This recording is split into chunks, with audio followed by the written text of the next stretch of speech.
Welcome to this episode. Today we're going to explore beat making on Pro Tools and learn some few tricks here and there and how to make beats on Pro Tools.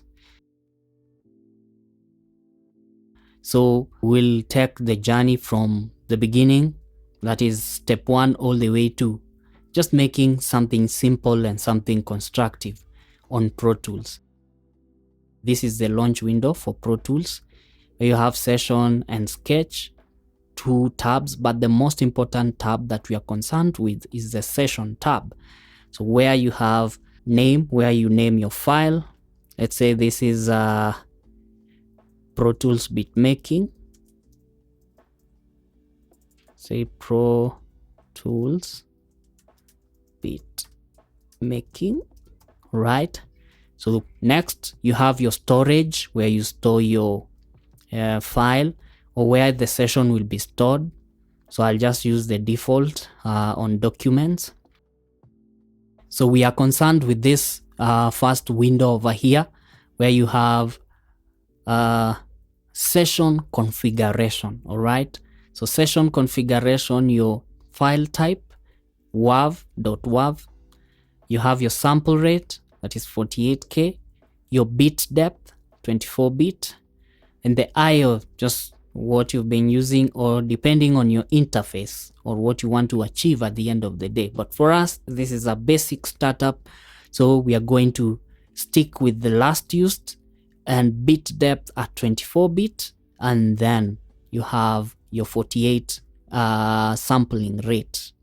And then you have interleaved, that is when you're exporting your file, you have a stereo output.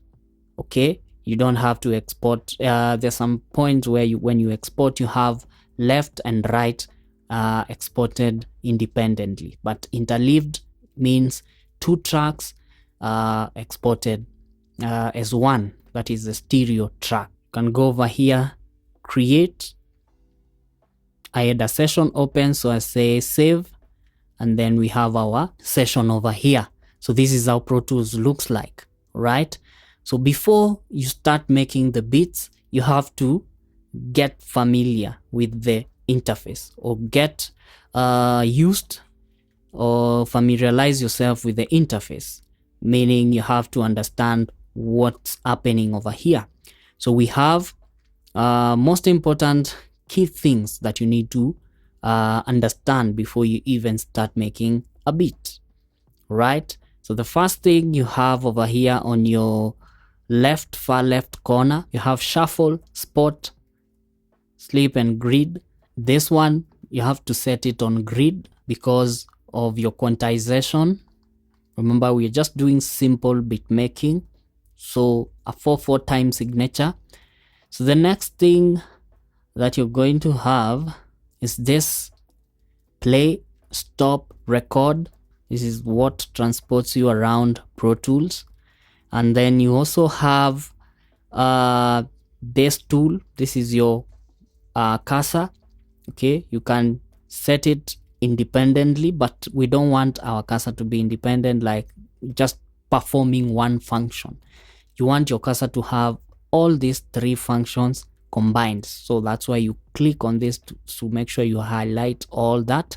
But this is for advanced editing, which we will come to it way later.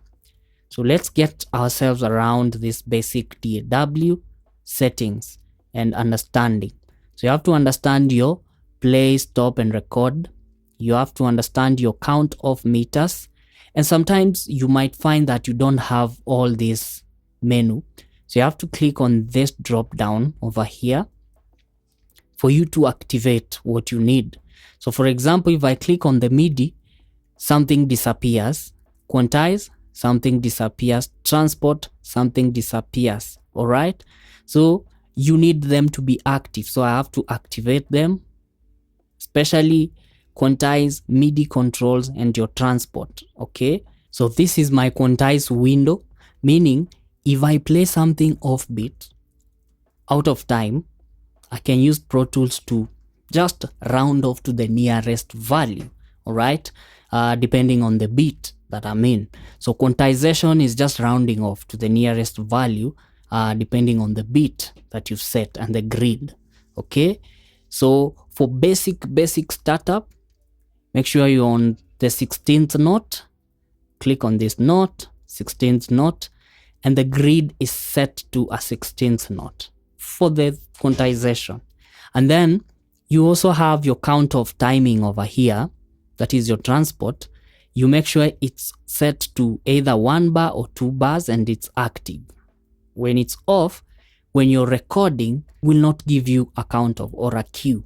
So you need this count of to be active for you to get the cue correctly. So we have zoom in, zoom out. That is on your keyboard, letter R and T to zoom in and to zoom out. And then I can highlight just to create a loop when I'm creating a beat. So remember, a beat is basically, let's say, a 4-bar loop.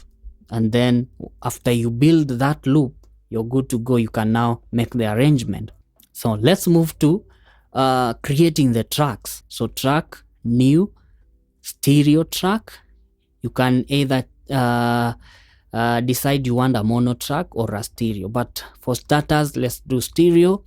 In this case, we are not recording any audio, so we want an instrument track.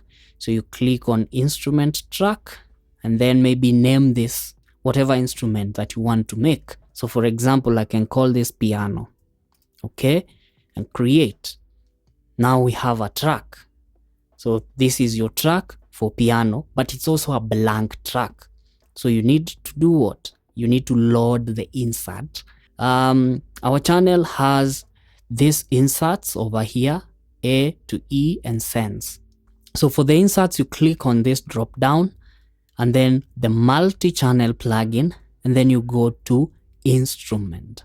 So that's where you had a new instrument. So the instrument folder will show you all the instruments that are installed in your DAW at the end of the day. So let's say I usually use Kontakt, so I'll click on Kontakt 7 stereo. There you are. And then maybe look for whatever patch that I usually like Noah piano.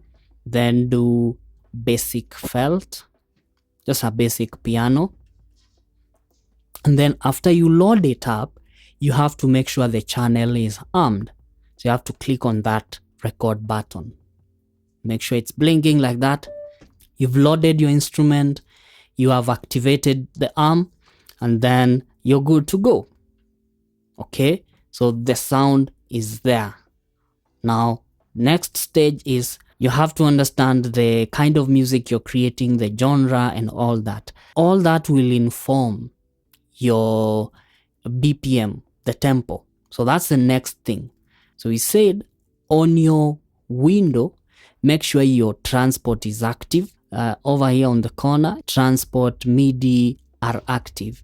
And then you have to activate this conductor track, okay, and the metronome track. But now the metronome is not yet active. If I play, I don't have any metronome. What do? I have to come over here on track, then create a click track. So on Pro Tools, you have to have a click track for you to have the metronome active. So track, then you create click track. So now I have the click track with me. Then I can control the volume. So something else, when you're on this window, you have different controls. You have your inspector, you have the solo button, you have the mute button, you have your inserts, and you have your sense for auxiliaries. And then you have your I/O, the input and the out. So mine is connected to my virtual channel because of the streaming, but you can change this to any setting depending on what you want to achieve at the end of the day. So I have that. Then down here you have your volume, and then your left and right panning, this one and this one. All right, I can engage the mixer. Command is equals sign. So this is your mixer. Okay, this is my click track, and again you can see, let me just put it over here so you can relate. I have only 2 channels on the mixer. Okay, so this is exactly the same as what is available on the mixer. Okay, so the insert over here, it's vertical, and then this other one is different from this one, so it's exactly the same. You can see all this. So let me close the mixer for now. We'll learn more about the mixer later. So over here you have another menu. I don't know if you can see my cursor. So over here you have this menu. Then when you click on it, you can activate what you want to see on this timeline. See this bars and this time signature. So I can click on it. Tempo is not available, so I have to activate it. So click and activate tempo. Then now you can see tempo has shown up here on my timeline. So if I click on this, now I can adjust the BPM to what I want. Okay, so let's say for example I want 100 BPM. Just type and click OK. If you have multiple tempos within your song, you can just decide to change the tempo in between your music. So now from 100 you can come over here and add another tempo mark and say 105. Yeah, so you can see this is 105, this is 100. So at the end of the day, you're able to control your tempo. So let me undo that for now. You just work with 1 BPM. Then I can highlight all this to 5 bars. And remember, this grid has to be active. If it's off, it has to be active. And this grid over here on your far left corner has to be active. If it's on shuffle, for example, my highlight will not snap to grid. So I want it to snap to grid. So I have to change it to grid. And then now you can see I can snap it to grid exactly. So that is very, very important, especially when you're starting to work with Pro Tools for first time. And when you just want to learn how to make beats and how to make simple moves over here. So now you have learned how to maneuver throughout. You know where to set your grid. You know where is your play, stop, and record. You understand the grid setting and nudge. You have your count off time. The next thing we are going to do, we've learned how to load our instrument. We already have the sound. Our MIDI is connected to the laptop or whatever computer you're using. The next thing is to record. So for this record, you have to click, now it's ready, and then play. You see now, if my count off is not active, it starts automatically, and I don't want that. I want the metronome to cue you, and then you start playing. So for example, let me undo that, activate my count off, activate the record button, then play. This is set to 2 bars. I want to change it to 1 bar so that it counts 1, 2, 3, 4. So 1 bar has 4 counts. Okay, 2 bars will have 8. 8 will take long for me. So I want it at 1 bar, and then I click on this and then play for recording.